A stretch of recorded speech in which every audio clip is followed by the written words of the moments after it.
ये सब क्या है? ये कोई मजाक तो नहीं? तूने शादी कर ली? अरे इतनी भी क्या पड़ी थी तुझे शादी करने की?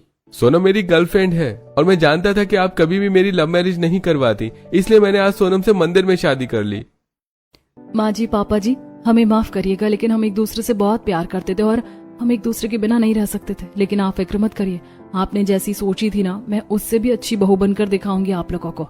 अरे अपना ये ढोंग बंद करो। मुझे पता नहीं है क्या बहुएं कैसी होती हैं? अभी जितनी बड़ी बड़ी बातें कर रही हो ना, कल को हम बुड्ढा बुड्ढी को जूते में पानी पिलाओगी। ये भगवान, अगर अरेंज मैरिज करती तो कम से कम बहू देख दिखा कर तो लाती, लेकिन ये तो खुद ही अपनी मर्जी से ले आया। अब क्या होगा हमारा? देखो संगीता, जो होना था सो हो गया। अब इस तरह परेशान होकर कोई फायदा नहीं है। अरे जो भी हो, बहू तो यही है हमारी, एक्सेप्ट तो करना ही होगा। बहू को लेकर संगीता पहले से ही काफी परेशान थी, लेकिन अब अपने बेटे की हरकत के बाद उसके दिल में डर बैठ गया था। अपने पति के समझाने पर संगीता सोनम को एक्सेप्ट तो कर लेती है, लेकिन काफी परेशान होती है। और अगले दिन सुबह 6 बजे, सुबह के 6 बज गए, अभी तक ये महारानी सो ही रही होंगी। देखना 10 बजे के पहले तो उठने से रही, ऊपर से लव मैरिज करके आई, तो इसके तो और नखरे ही होंगे। संगीता अपनी बहू के बारे में ये सब बोल रही होती है कि तभी संगीता की बहू सोनम हाथों में चाय की ट्रे लिए उसके कमरे में आती है, जिसे देखकर संगीता, अरे बहू, तू इस वक्त तो इतनी जल्दी उठ गई और हमारे लिए चाय बनाकर लाई है? माँ जी, वैसे तो मैं 5 बजे उठ जाती हूँ, लेकिन आज 10 मिनट लेट आंख खुली थी। ऊपर से तैयार होने में भी टाइम लग गया, वरना मैं चाय के साथ नाश्ता कमरे में ही लेकर आती। आप और पापा जी चाय पी लीजिए, मैं तब तक नाश्ता लगा देती हूँ। इतना कहकर सोनम चाय की ट्रे रखती है और सीधा किचन में जाकर नाश्ते की तैयारी करती है। तभी कमलेश भी उठ जाता है और ये देखकर, तुम तो खामखा बहू को लेकर इतना परेशान हो रही थी। कितनी संस्कारी बहू है हमारी, ऐसी होती है अच्छी बहुएं। अरे ये तो बस नाटक करिए, शादी का पहला दिन ही तो है, आगे आगे देखते जाइए। संगीता को अपनी बहू पर रत्ती भर भी विश्वास नहीं था। तो वहीं दूसरी तरफ सोनम किचन में तरह तरह के पकवान बनाती है। थोड़ी देर में सभी लोग नाश्ते के लिए डाइनिंग टेबल पर आ जाते हैं और जब सभी सोनम के हाथ का खाना खाते हैं तो, बहू सच सच बताओ, तुम्हारा कनेक्शन कहीं शेफ संजीव कुमार से तो नहीं है? कितना बढ़िया खाना बनाया है तुमने, मजा आ गया खाकर। पापा जी, मुझे खाना बनाना काफी पसंद है। मायके में भी मैं अक्सर अलग अलग तरह की चीजें बनाती रहती थी। माँ, अब तो आपकी रसोई से परमानेंट छुट्टी हो गई, अब आपकी बहू ही सब संभाल लेगी, आप आराम करना। हाँ, वो भी सिर्फ मुश्किल से 4 दिनों के लिए, उसके बाद तो मुझे भी ये नौकरानी की तरह ही ट्रीट करेगी। संगीता बस बाहर से अपनी बहू से खुश होने का दिखावा करती और मनी मन उसे काफी ज्यादा नापसंद करती है। इसी तरह हफ्ता भर गुजर जाता है। संगीता आराम से हॉल में सोफे पर बैठी होती है, तो वहीं सोनम आराम से झाड़ू लगा रही होती है, जिसे देखकर, अभी कितने शौक से घर के काम कर रही है, कुछ टाइम के बाद ये महारानी यहाँ सोफे पर बैठेंगी और मैं झाड़ू लगा रही हूँगी। संगीता इतना सोच ही रही होती है कि तभी उसकी पड़ोसन कौशल्या मिठाई लेकर संगीता के घर आती है, जिसे देखकर सोनम झाड़ू रखकर कौशल्या के पैर छूती है। जुग जुग जियो बहू। संगीता, तुम्हारी बहू की आदत तो अच्छी है, जब भी आओ प्यार छूती है। अब वैसे मैं ये मिठाई लेकर आई थी, वो हमने एक नया प्लॉट लिया है ना, उसी की है। चलो जल्दी से अपना मुंह खोलो। आंटी जी, माँ जी को शुगर है और उन्हें डॉक्टर ने मीठा खाने के लिए सख्त मना किया। आप बहुत प्यार से लाई हैं, लेकिन मेरे लिए उनकी सेहत बहुत इम्पोर्टेंट है और अभी तो उनकी दवाई का टाइम भी होने वाला है। बहू, तुम्हें तो अपनी सास की तबीयत की काफी फिक्र है और एक मेरी बहू है, साल भर से मेरे घुटने में दर्द है, लेकिन एक बार भी उसने इनका हाल नहीं पूछा। चलो अच्छा है, किसी की तो बहू अच्छी है। कौशल्या की मुंह से अपनी बहू की तारीफ सुनकर संगीता को अच्छा तो लगता है, लेकिन वो पुरानी चीजों को नहीं भूल पाती। इसी तरह कुछ दिन गुजरते हैं और आज मोहल्ले में एक बहुत बड़ा सत्संग होता है, जिसके लिए संगीता जब नीलम को बुलाने के लिए उसके घर आती है तो देखती है कि कम से कम आज तो ढंग के कपड़े पहन ले, इस तरह के कपड़ों में जाएगी तो सत्संग में लोग क्या कहेंगे? कम से कम इज्जत का तो सोच। आपकी इज्जत माय फुट, मैं कैसे भी कपड़े पहनूं, आप होती कौन है मुझे रोकने वाली? छोटे कपड़ों को लेकर मोनिका का अपनी सास को इस तरह जवाब देना संगीता को बिल्कुल भी अच्छा नहीं लगता। और जब वो थोड़ी देर बाद घर आती है तो देखती है कि उसकी खुद की बहू एक बड़े से बैग में ढेर सारे छोटे कपड़े तह बनाकर रख रही है। इतने सारे छोटे कपड़े जरूरी है इसके होंगे, अभी तक तो संस्कारी बने घूम रही थी, लगता है अब ये भी छोटे कपड़े पहनना शुरू करेगी। संगीता अब सीधा सोनम के कमरे में आती है।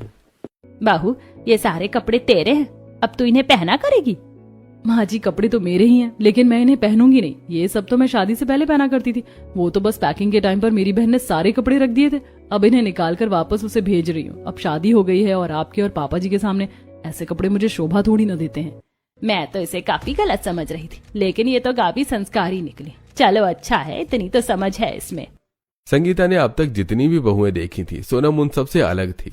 घर के सारे काम काज करना, सबका ख्याल रखना, अपनी जिम्मेदारी निभाना सोनम सब कुछ अच्छे से कर रही थी, जिससे अब धीरे धीरे संगीता की सोच भी सोनम के लिए बदलने लगी थी। ऐसी वक्त गुजरता है और आज सरला के घर पर। पता है सूरज, आज माँ जी ने पूरा दिन मुझे खाना नहीं दिया, मेरा फोन भी छीन कर रख लिया था। माँ जी मुझे बिल्कुल भी पसंद नहीं करती। बहू और कितना झूठ बोलेगी, बस कर, कम से कम भगवान से तो डर। भगवान से डरने की जरूरत संध्या को नहीं, आपको है। सरला अपनी बहू से काफी ज्यादा परेशान हो जाती है और वो कॉल करके संगीता को सारी बात बताती है, जिसे सुनकर संगीता को भी उसके लिए काफी बुरा लगता है।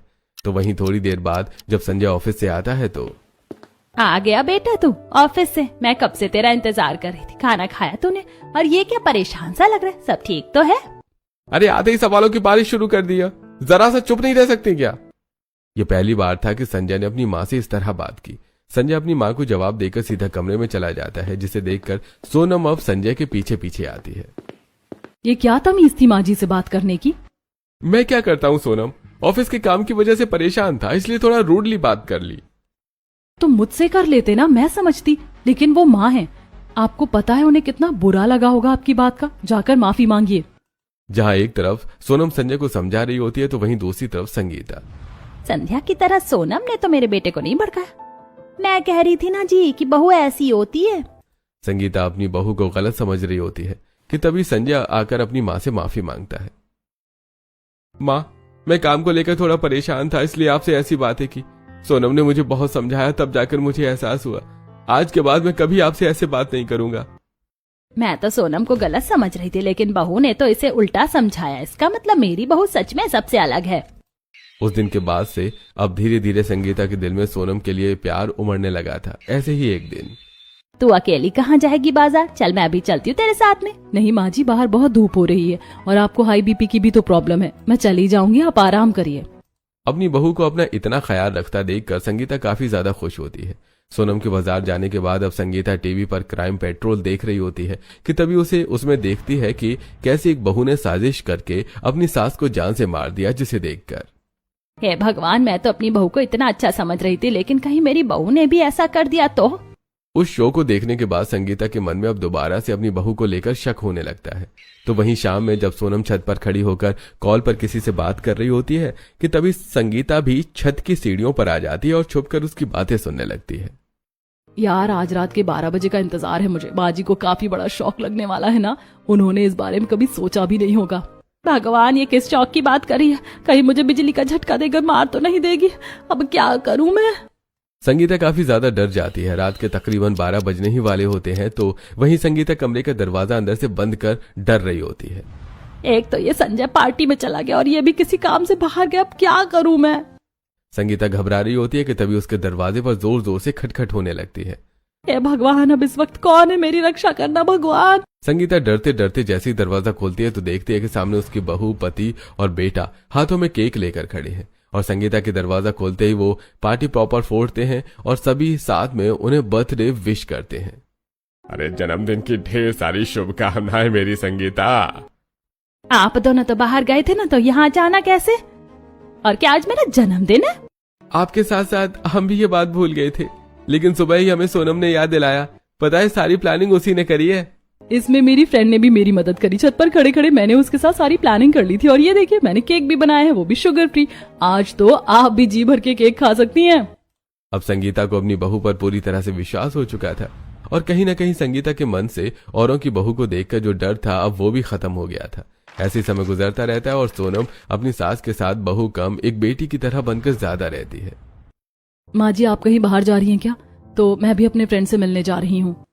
वो कुछ बैंक का काम था ना, तो वहीं जा रही हूँ। तो माँ जी, मैं भी आपके साथ चलती हूँ। आप कहाँ बैंक में जाकर अकेली परेशान होंगी? अरे नहीं बहू, तो अपनी सहेली से मिलने चली जा, मैं चली जाऊंगी आराम से। मैं आपके साथ चलती हूँ, दोस्तों से तो मैं फिर कभी और मिल लूंगी। सोनम अपना प्लान कैंसिल करके अपनी सास के साथ बैंक जाती है और अब बैंक के बाद वो अपनी सास को एक बड़े से सैलून में ले जाती है। तुम मुझे यहाँ क्यों लेकर आई है? भला यहाँ मेरा क्या काम? धूप में घूमकर आपके सर में दर्द हो रहा होगा ना, इसीलिए मैं आपको यहाँ ले आई। यहाँ पर काफी अच्छा हेड मसाज होता है। सोनम अपने साथ साथ अपने सास का भी हेड मसाज करवाती है, जिससे दोनों को काफी रिलैक्स फील होता है। माँ जी, अच्छा लग रहा है ना? हाँ बहू, मुझे तो नींद सी आ रही है। बढ़िया जगह ले आई तू मुझे। दोनों सास बहू अब बिल्कुल सहेलियों की तरह रहने लगी थी। साथ घूमना फिरना, खाना बनाना, शॉपिंग करना, दोनों के बीच में सब कुछ काफी अच्छा चल रहा था। तो वहीं आज कुछ पड़ोस की औरतें संगीता की बुराई करने लगती हैं। अपनी बहू के आने के बाद ही संगीता कुछ ज्यादा ही मॉडर्न बन गई है। अरे उम्र देखकर चीज करनी चाहिए, तो वही बात हो गई, बुढ़ी घोड़ी लाल लगाम। शीतल की ऐसी बातें वहां से गुजर रही सोनम सुन लेती है और वो गुस्से में शीतल के पास आकर, आपकी हिम्मत कैसे हुई मेरी सास के बारे में ऐसी बात करने की? वो सास नहीं माँ है मेरी। अगर आइंदा मैंने किसी के मुंह से अपनी सास की बुराई सुन ली ना तो मैं मुंह नोच लूंगी। सोनम की मोहल्ले की औरतों से लड़ने के बाद जब संगीता को पता चलती है तो वो कहीं न कहीं मन में काफी ज्यादा खुश होती है। इसी तरह वक्त गुजरता है और आज संगीता फिर से अपनी सहेलियों से मिलती है। अब तो तुम्हारी भी बहू आ गई है, कोई तुम्हारी भी बहू की बुराई है तो बता सकती हो। मेरी बहू तो हीरा हीरा, चिराग लेकर ढूंढोगे ना तब भी ऐसी बहू नहीं मिलेगी। काश सभी को ऐसी ही बहू मिले। ऐसी क्या बात है तुम्हारी बहू में, जरा हमें भी बताओ। संगीता अपनी सभी सहेलियों के सामने अपनी बहू की तारीफ करते नहीं रुकती। ऐसे ही और दिन गुजरते हैं और आज संगीता के रिश्तेदारों में किसी की शादी होती है, जिसमें संगीता के परिवार के साथ साथ सरला का परिवार भी आया होता है। तभी अचानक चलते चलते सरला का पैर मुड़ता है, जिससे उसकी चप्पल टूट जाती है और अब वो परेशान होने लगती है। बहू अब इसमें मेरी क्या गलती है कि मेरी चप्पल टूट गई? मुझे थोड़ा सा सहारा दे दे, खड़ा नहीं हुआ जा रहा है। तो जाकर कहीं बैठ जाइए ना, मैं आपकी कोई पर्सनल सर्वेंट नहीं हूँ। और किसने कहा था इस उम्र में ऊंची चप्पल पहनने के लिए? देखिए मैं यहाँ शादी एंजॉय करने आई हूँ और मुझे करने दीजिए। इतना कहकर संध्या अब लोगों के साथ जाकर डांस करने लगती है। तो वहीं बेचारी सरला अपनी टूटी चप्पल की वजह से काफी परेशान हो रही होती है कि तभी वहां सोनम आती है और अपने पैरों की चप्पल निकाल कर संगीता को देती है। आप मेरी चप्पल पहन लीजिए, मैं आपकी पहन लेती हूँ, वरना आप परेशान होती रहेंगी। नहीं बहू, यहाँ आसपास कोई मोची होगा, मैं उससे सिलवा लूंगी अपनी चप्पल। अरे नहीं मौसी जी, आप मेरी चप्पल पहन लीजिए, मैं तो टूटी चप्पल में भी कंफर्टेबल होकर चलूंगी। जो चीज सरला की बहू को करनी चाहिए थी वो चीज संगीता की बहू कर रही थी, जिसे देखकर सरला को काफी खुशी होती है और वो आंखों में आंसू लिए संगीता के पास आती है। संगीता, काश मुझे भी अगले जन्म में ऐसी बहू मिले। तुझे बहू नहीं, बहू के रूप में एक बेटी मिली है। अब क्या करूं सरला, पता नहीं मेरे कौन से अच्छे कर्म थे जो मुझे ऐसी बहू मिली। सरला भी अब बिल्कुल सोनम जैसी बहू पाने की इच्छा करने लगी थी, लेकिन उसकी किस्मत में तो संध्या जैसी बहू लिखी थी। सरला के साथ साथ अब पड़ोस में रहने वाली नीलम भी जब संगीता और सोनम को एक साथ इतना खुश देखती है तो मैं तो खामखा संगीता बहन के लिए परेशान होती थी कि कहीं उनको भी मेरी बहू जैसी बहू ना मिले, लेकिन देखो ये कितनी ज्यादा खुश है। भगवान करे इन सास बहू के रिश्ते में कभी कोई परेशानी ना आए। अब इसी तरह समय गुजरता रहता है। तो वहीं आज सरला के बेटे सूरज का प्रमोशन होता है, जिससे सरला काफी ज्यादा खुश होती है, लेकिन संध्या फौरन अपनी सास की खुशियों को भंग करना शुरू कर देती है। सुनिए जी, अब तो आपका प्रमोशन हो गया है और अब समय आ गया है कि हम भी अपने परिवार को आगे बढ़ाएं। तो क्यों ना हम छोटे से घर को छोड़कर मेरे पापा के पास चले। वैसे भी वो अकेले रहते हैं और मेरा इतना बड़ा घर है, वहां पर हम आराम से रह सकते हैं और वहां से आपको ऑफिस भी तो कितना पास है। ये तुम क्या कह रही हो बहू? और क्या बुराई है इस घर में? तेरे ससुर जी ने इस घर की एक एक ईंट अपने हाथों से लगाई थी और मैं तो उस छोटे से कमरे में रहती हूँ। 2 कमरा है तो सही तुम लोगों के लिए, एक में बच्चे रह लेंगे, और अगर तुम लोग चले गए तो फिर मेरा क्या होगा? आपको तो बस हमेशा अपनी पड़ी रहती है। सूरज जरा सोचो, अगर हम पापा के घर पर रहेंगे तो हमें कितना फायदा होगा। एक तो आलीशान घर रहने को मिलेगा और ऊपर से क्या पता पापा तुम्हें अपने बिजनेस में शामिल कर ले, फिर तुम्हें इस तरह की छोटी मोटी नौकरी करने की कोई जरूरत नहीं है। वैसे माँ संध्या कह तो ठीक रही है, और आप फिक्र मत करिए, मैं यहाँ एक नौकरानी लगवा दूंगा जो घर के सारे काम काज कर लेगी और हर महीने आपको पैसे भी भिजवाता रहूंगा। और संध्या का घर यहाँ से है ही कितनी दूर, आप आती रहना उससे मिलने के लिए। मुझे बेटा पैसे नहीं चाहिए, बस तू चाहिए। मैं तेरे बिना कैसे रहूंगी? अकेले तो मैं पागल हो जाऊंगी। बेटा मत जा, मैं तेरी इतनी तनख्वाह में भी खुश हूँ। जब तक मैं जिंदा हूँ तब तक तुम मुझे छोड़कर मत जाओ। आप तो हद करती है माँ। माँ बाप अपने बच्चों के लिए क्या क्या नहीं कर जाते और आप इन्हें थोड़ी दूर जाने नहीं दे रही। अब तुम खुद ही सोच लो सूरज कि तुम्हें अपना फ्यूचर देखना है या इस 3 कमरे वाले छोटे से घर में पूरी जिंदगी गुजारनी है, क्योंकि अब तो मैं यहाँ और नहीं रह सकती। इतना काफी था मेरे लिए सूरज को भड़काना। मेरी प्रॉपर्टी बिजनेस को देख सूरज आराम से मेरे साथ मेरे मायके चलेगा और इस बुढ़िया से मुझे हमेशा हमेशा के लिए छुटकारा मिल जाएगा। संध्या ने जैसा सोचा था सूरज बिल्कुल वैसा ही करता है और हफ्ते भर के अंदर ही सूरज संध्या के साथ उसके मायके जाकर शिफ्ट हो जाता है और बेचारी सरला काफी अकेले पड़ जाती है। और जब इस बारे में संगीता को पता चलता है तो तू परेशान मत हो, मैं कल आऊंगी तुझसे मिलने के लिए। मैं बात करूंगी सूरज से, तू देखना वो मेरी बात जरूर मान जाएगा। अगर उसे माननी होती तो कब का मान जाता। अब मेरा बेटा मेरा नहीं रहा, पता नहीं बाकी का बचा जीवन में अकेले कैसे गुजारूंगी। संगीता से बिल्कुल भी अपनी बहन का दुख देखा नहीं जा रहा था, लेकिन वो भी क्या ही करती। इसी तरह एक दो दिन गुजरते हैं और आज संजय को भी उसके ऑफिस से एक बड़ा प्रमोशन मिलता है। अरे मैंने सोचा नहीं था कि मुझे इतनी जल्दी इतना बड़ा प्रमोशन मिलेगा, लेकिन पापा बस एक छोटी सी प्रॉब्लम है, मुझे काम के लिए दूसरे शहर शिफ्ट होना पड़ेगा। लेकिन आप फिक्र मत करिए, मैं महीने में 1 से 2 बार आपसे आकर मिलता रहूंगा और सोनम भी आपको डेली कॉल कर लिया करेगी। अगर तू और बहू दूसरे शहर चले जाएंगे तो हम तो यहाँ अकेले रह जाएंगे, हमारी तो कोई और औलाद भी नहीं है। अरे लेकिन पापा मैं प्रमोशन को भी तो नहीं छोड़ सकता ना, अब ये मेरी मेहनत का नतीजा है, अब क्या फायदा कि मैं इस प्रमोशन को ही ना लूं, फिर तो मेरी पढ़ाई मेरी मेहनत सब कुछ बर्बाद हो जाएगा। संजय की बात सुनकर संगीता काफी ज्यादा परेशान हो जाती है और उसे सरला की याद आने लगती है। तो वहीं जब सोनम को इस बारे में पता चलता है तो मैं आपके प्रमोशन से काफी ज्यादा खुश हूँ और भगवान करे आपको हमेशा सक्सेस मिलती रहे, लेकिन इस तरह माँ जी और पापा जी को छोड़कर जाना भी तो सही नहीं है। आप वहाँ अकेले नहीं रह पाएंगे और मैं माँ जी पापा जी को छोड़ नहीं सकती। तो फिर मेरे प्रमोशन का क्या? इससे मेरी सैलरी डबल हो जाएगी और फिर तुम्हारी जितनी भी ख्वाहिशें होंगी ना मैं सब पूरी कर दूंगा। मेरी कोई ख्वाहिश नहीं है, मैं तो बस अपने परिवार के साथ रहना चाहती हूँ। आप इस वक्त मेरा नहीं बल्कि माँ जी और पापा जी का सोचे, वो अकेले रह जाएंगे और भगवान ना करे पीठ पीछे कोई मुसीबत आ पड़ी तो फिर क्या करेंगे। सोनम के बार बार समझाने पर संजय उसकी बात को समझ जाता है। तो वहीं उनके कमरे के बाहर खड़ी संगीता उनकी सारी बातें सुन रही होती है। मैंने सच में हर कदम पर अपनी बहू को कितना गलत माना था, लेकिन मेरी बहू सच में बहुत अच्छी है। हे भगवान, अगर अगला जन्म होता है तो मुझे हर जन्म में ऐसी ही बहू देना, और मुझे ही क्यों, काश हर किसी को ऐसी ही बहू मिले। इसी तरह 2-4 दिन गुजर जाते हैं। संगीता के पड़ोस में रहने वाली नीलम अब अपनी बहू से काफी परेशान हो चुकी थी। उसका बेटा भी सिर्फ उसकी बहू के कहने पर ही चलता था, इसलिए अब वो एक बहुत बड़ा फैसला लेती है और सब कुछ छोड़ छाड़ कर वृंदावन जाने की तैयारी कर लेती है। मुझे तुम्हारी बहुत याद आएगी, मैं जब वृंदावन आऊंगी ना तो तुमसे जरूर मिलूंगी। मुझे भी तुम्हारी बहुत याद आएगी, कम से कम अब जीवन के आखिरी कुछ पल तो मैं सुकून से गुजारूं। नीलम अब वृंदावन के लिए चली जाती है। तो वहीं नीलम से मिल संगीता घर आती है और हॉल में बैठकर माला जप रही होती है कि तभी वो देखती है कि सोनम उसकी बहन सरला के साथ आई है और उसके हाथ में कपड़ों का एक बैग भी है, जिसे देखकर संगीता, सरला तुम? मैं मौसी जी को हमेशा हमेशा के लिए यहाँ लेकर आ गई हूँ। आपको उनकी कितनी फिक्र होती थी और मौसी जी का इस उम्र में भी अकेले रहना सही नहीं था, इसीलिए अब से मौसी जी यहीं रहेंगी। मैंने सोनम बहू को काफी समझा, लेकिन उसने मेरी एक नहीं सुनी। काश भगवान भी मुझे भी ऐसी ही बहू देता। संगीता तो सच में काफी किस्मत वाली है। संगीता अपनी बहन के साथ रहने लगती है। तो वहीं सोनम बिल्कुल अपनी सास की तरह सरला का भी ध्यान रखती है। इसी तरह अब कुछ दिन गुजर जाते हैं। तो वहीं अब सूरज और संध्या की आए दिन लड़ाई होने लगी थी। मैं तो जाऊंगी पार्टी में, समझे? तुम होते कौन हो मुझे तुम रोकने वाले? माँ तुम्हारे बारे में सही कह रही थी, तुम्हारी वजह से मैंने अपनी माँ को छोड़ा और यहाँ आ गया, और तुम हो कि मैं वापस जा रहा हूँ। अगर तुम्हें मेरे साथ रहना है तो तुम्हें भी वहीं आना होगा। सूरज अब संध्या का मायका छोड़कर वापस अपने घर आता है।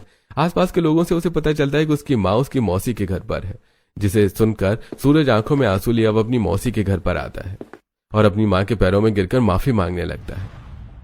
सच में मुझसे बहुत बड़ी गलती हो गई, मुझे माफ कर दो माँ। मैं जानती थी कि एक दिन तुझे अपनी गलती का एहसास जरूर होगा बेटा, मैंने तो तुझे कब का माफ कर दिया था। देखा भैया, एक माँ का दिल कितना नर्म होता है। अपने बच्चों की कितनी बड़ी से बड़ी गलती पर भी वो उन्हें कितनी आसानी से माफ कर देती है। और जब तो जैसी बहू हो ना, वहाँ तो कोई एक दूसरे से जुदा हो ही नहीं सकता। संगीता की बात सुनकर सभी मुस्कुराते हैं और अब सूरज अपनी माँ को लेकर वापस घर चला जाता है।